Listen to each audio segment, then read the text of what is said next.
നമസ്കാരം. മക്കൾ രാഷ്ട്രീയത്തിൻ്റെ പേരിൽ പലപ്പോഴും ഈ കോൺഗ്രസ്, സമാജ്വാദി പാർട്ടി അടക്കമുള്ള പ്രതിപക്ഷ പാർട്ടികൾക്കെതിരെ പലപ്പോഴും പ്രധാനമന്ത്രി നരേന്ദ്രമോദി പോലും ശക്തമായി പലപ്പോഴും പ്രതികരിച്ചിട്ടുണ്ട്, സംസാരിച്ചിട്ടുണ്ട്. അതായത് മക്കൾ രാഷ്ട്രീയം, പരിവാർവാദ്, ജനാധിപത്യത്തിന് ഭീഷണി എന്ന് മോദി തെലങ്കാനയിൽ പ്രസംഗിക്കുകയും ചെയ്തിട്ടുണ്ട്. എന്നാൽ മൂന്നാം മോദി മന്ത്രിസഭ എടുക്കുമ്പോൾ, അത് അധികാരത്തിലെത്തിയപ്പോൾ മക്കൾ രാഷ്ട്രീയക്കാരുടെ വൻ നിരയാണ് ആ മന്ത്രിസഭയിലുള്ളത് എന്നുള്ളതാണ്. 71 പേരടങ്ങുന്ന മൂന്നാം മോദി മന്ത്രിസഭയാണ് കഴിഞ്ഞ ദിവസം സത്യപ്രതിജ്ഞ ചൊല്ലി അധികാരത്തിലേറിയത്. 30 ക്യാബിനറ്റ് പദവിയുള്ള മന്ത്രിമാരും 5 സ്വതന്ത്ര സഹമന്ത്രിമാരും 36 സഹമന്ത്രിമാരുമാണ് സത്യപ്രതിജ്ഞ ചെയ്ത് അധികാരത്തിലേറിയത്.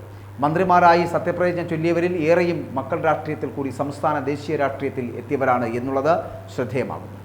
മുൻ മന്ത്രിയായിട്ടുള്ള അല്ലെങ്കിൽ മുൻ പ്രധാനമന്ത്രിയായിട്ടുള്ള എച്ച് ഡി ദേവഗൌഡയുടെ മകനും കർണാടക മുഖ്യമന്ത്രിയുമായിരുന്ന എച്ച് ഡി കുമാരസ്വാമി, മുൻ പ്രധാനമന്ത്രി ചരൺ സിംഗിൻ്റെ പേരമകനും മുൻ കേന്ദ്രമന്ത്രി അജിത് സിംഗിൻ്റെ മകനുമായിട്ടുള്ള ജയന്ത് ചൗധരി, കോൺഗ്രസ് നേതാവും മുൻ കേന്ദ്രമന്ത്രിയുമായിരുന്ന മാധവറാവ് സിന്ധ്യയുടെ മകനും ആദ്യകാല ജനസംഘം BJP നേതാവുമായിരുന്ന വിജയരാജ സിന്ധ്യയുടെ പേരമകനുമായിട്ടുള്ള ജ്യോതിരാദിത്യ സിന്ധ്യ.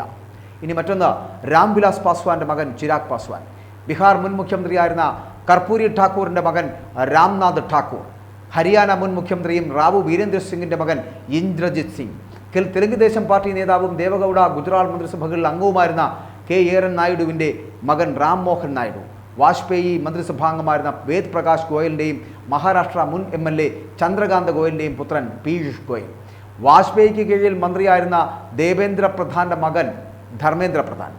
ഇനിയുമുണ്ട് കോൺഗ്രസ് അഖിലേന്ത്യാ ഉപാധ്യക്ഷനായിരുന്ന ജിതേന്ദ്ര പ്രസാദയുടെ മകൻ ജിതിൻ പ്രസാദ്, BSPയുടെ സ്ഥാപകാംഗവും അപനാദൾ പാർട്ടി സ്ഥാപകനുമായിട്ടുള്ള സോനേലാൽ പട്ടേലിൻ്റെയും അപനാദൾ മുൻ അധ്യക്ഷ കൃഷ്ണ പട്ടേലിൻ്റെയും മകൾ അനുപ്രിയ പട്ടേൽ, മഹാരാഷ്ട്രയിലെ മുതിർന്ന NCP നേതാവ് ഏകനാഥ് ഖത്സെയും മകൻ്റെ വിധവ രക്ഷ ഖത്സെ, UPയിലെ പൊതുയോഗത്തിൽ പ്രസംഗിക്കവേ വെടിയേറ്റ് മരിച്ച ഓം പ്രകാശ് പാസ്വാന്റെ മകൻ കമലേഷ് പാസ്വാൻ, ബംഗാൾ മുൻ മുഖ്യമന്ത്രി മഞ്ജുൾ കൃഷ്ണ ഠാക്കൂറിൻ്റെ മകൻ ശാന്തനു ഠാക്കൂർ, അരുണാചൽ പ്രദേശ് നിയമസഭയിലെ ആദ്യ പ്രോട്ടം സ്പീക്കർ രഞ്ജിൻ ഖാറുവിൻ്റെ മകൻ കിരൺ റിജിജു തുടങ്ങിയവരൊക്കെ പാരമ്പര്യമായി മക്കൾ രാഷ്ട്രീയത്തിലൂടെ എത്തിയവരാണ്. ഇവരാണ് ഇപ്പോൾ ഉള്ളവർ.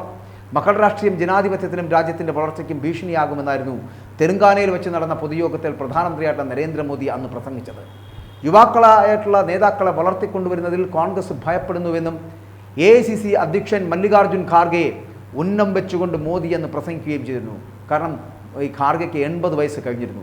വേണമെങ്കിൽ അവർക്ക് കോൺഗ്രസിൻ്റെ സ്ഥാനാർത്ഥിയായിട്ട് അല്ലെങ്കിൽ കോൺഗ്രസിൻ്റെ നേതാവായിട്ട് കോൺഗ്രസിൻ്റെ അധ്യക്ഷനായിട്ട് എന്തുകൊണ്ട് ശശി തരൂരിനെ പോലുള്ള ഒരാളെ കൊണ്ടുവരാൻ പറ്റിയില്ല, അല്ലെങ്കിൽ അതുപോലൊരാളെ കൊണ്ടുവരാൻ പറ്റിയില്ല എന്നുള്ള ചോദ്യം കോൺഗ്രസ്സുകാർ തന്നെ പലപ്പോഴും ചോദിക്കാറുണ്ട്. പക്ഷേ ഇവിടെ മക്കൾ രാഷ്ട്രീയത്തിൻ്റെ പേരിൽ കോൺഗ്രസിനെ ചെളിവാരി എറിയുമ്പോഴും ഈ കഴിഞ്ഞ മന്ത്രിസഭയിൽ 2 ദിവസത്തിന് മുമ്പ് ചർച്ചയാകുന്ന ഏറ്റവും വലിയ കാര്യം 71 പേരടങ്ങുന്ന മൂന്നാം മോദി മന്ത്രിസഭയിൽ ക്യാബിനറ്റ് പദവിയിലടക്കം എത്തിച്ചേർന്നവർ ഏതൊക്കെ മന്ത്രിമാരുടെ പുത്രന്മാരായിരുന്നു അല്ലെങ്കിൽ പൗത്രന്മാരായിരുന്നു എന്നുള്ളതാണ്. അങ്ങനെ മക്കൾ രാഷ്ട്രീയത്തിൻ്റെ പേരിൽ നമ്മൾ ഈ ഇതുമായി ബന്ധപ്പെട്ട്, അതായത് മക്കൾ രാഷ്ട്രീയത്തിൻ്റെ പേരുമായിട്ട് പരിവാർവാദമൊക്കെ ബന്ധപ്പെട്ടിട്ട് പലപ്പോഴും ഈ BJP പറയാറുണ്ട് മക്കൾ രാഷ്ട്രീയം ഒരിക്കലും ശരിയല്ല. മക്കൾ രാഷ്ട്രീയം ശരിയല്ല എന്ന് പറയാൻ കഴിയുമോ എന്നുള്ളതാണ് നമ്മൾ ചിന്തിക്കേണ്ടത്. മക്കൾ രാഷ്ട്രീയം, നല്ല മക്കളുണ്ടാകണം. രാഷ്ട്രീയത്തിൻ്റെ പേരിൽ നല്ല മക്കളുണ്ടെങ്കിൽ അവർ കൂടി വരട്ടെ. അങ്ങനെ രാഷ്ട്രത്തിന് വേണ്ടിയിട്ട് പ്രവർത്തിക്കുവാൻ കഴിയുന്ന തരത്തിലുള്ള മക്കളുണ്ടാവട്ടെ. അല്ലാതെ അച്ഛൻ്റെ ലേബലിലോ അല്ലെങ്കിൽ അമ്മുമ്മയുടെയോ അപ്പാപ്പൻ്റെയോ ലേബലിലോ ആയിരിക്കരുത് ഇവരുടെ വരവ്. പകരം സ്വയം ഇവർ അവരുടെ വിദ്യാർത്ഥി പ്രസ്ഥാനങ്ങളിലൂടെ, യുവജന പ്രസ്ഥാനങ്ങളിലൂടെയൊക്കെ കടന്നു വന്ന് രാഷ്ട്രീയ നേട്ടങ്ങൾ കൊയ്യുന്നതിനപ്പുറം സമൂഹവുമായി ബന്ധപ്പെട്ടിട്ട് സമൂഹത്തിൻ്റെ ഉന്നമനത്തിന് വേണ്ടി പ്രവർത്തിക്കുന്ന മക്കളുണ്ടാവട്ടെ. ആ മക്കൾ രാഷ്ട്രീയം കളിക്കുന്നുവെങ്കിൽ കൂടിയും അതിനെ മക്കൾ രാഷ്ട്രീയം എന്ന് പറയപ്പെടുന്ന എല്ലാ രാഷ്ട്രീയക്കാർക്കും അല്ലെങ്കിൽ ഏത് പ്രവൃത്തി ചെയ്യുന്നവർക്കും അവരുടെ മക്കൾക്ക് അവരുടെ മേഖലകളിലേക്ക് വരുവാനുള്ള സാധ്യതയുണ്ട്. പക്ഷെ അത് ആരുടെയും അടിമപ്പണിയും ദാസ്യവേലയും ചെയ്ത് ആകരുത് എന്നുള്ളതാണ്. ഇവിടെ ഇപ്പോൾ നരേന്ദ്രമോദി പറഞ്ഞത് കോൺഗ്രസിൻ്റെത് പരിവാർവാദം മാത്രമാണ് നടക്കുന്നത് എന്ന് പറഞ്ഞ അദ്ദേഹത്തിന്, പക്ഷേ അദ്ദേഹത്തിൻ്റെ മന്ത്രിസഭയിൽ അനേകം മന്ത്രിപുത്രന്മാരെ ഉൾപ്പെടുത്തേണ്ടി വന്നു എന്നുള്ളത് യാദൃശ്ചികമാണ്, അല്ലെങ്കിൽ അതൊരു ചരിത്ര സംഭവമായി മാറുകയോ അല്ലെങ്കിൽ ചരിത്രത്തിൻ്റെ താളുകളിൽ ഇടം പിടിക്കുകയോ അല്ല ചെയ്യുന്നത്. ഇത് സംഭവിക്കുക തന്നെ ചെയ്യും. ഇങ്ങനെ തുടർന്ന് പോയിക്കൊണ്ടേയിരിക്കും. കാരണം ഇത്തരത്തിൽ തന്നെയാണ് രാഷ്ട്രീയം എല്ലാ കാലത്തും ഉണ്ടായിട്ടുള്ളത്. അത് കോൺഗ്രസിൻ്റെ ആണെങ്കിലും ഇപ്പോൾ BJPയുടെ ആണെങ്കിലും.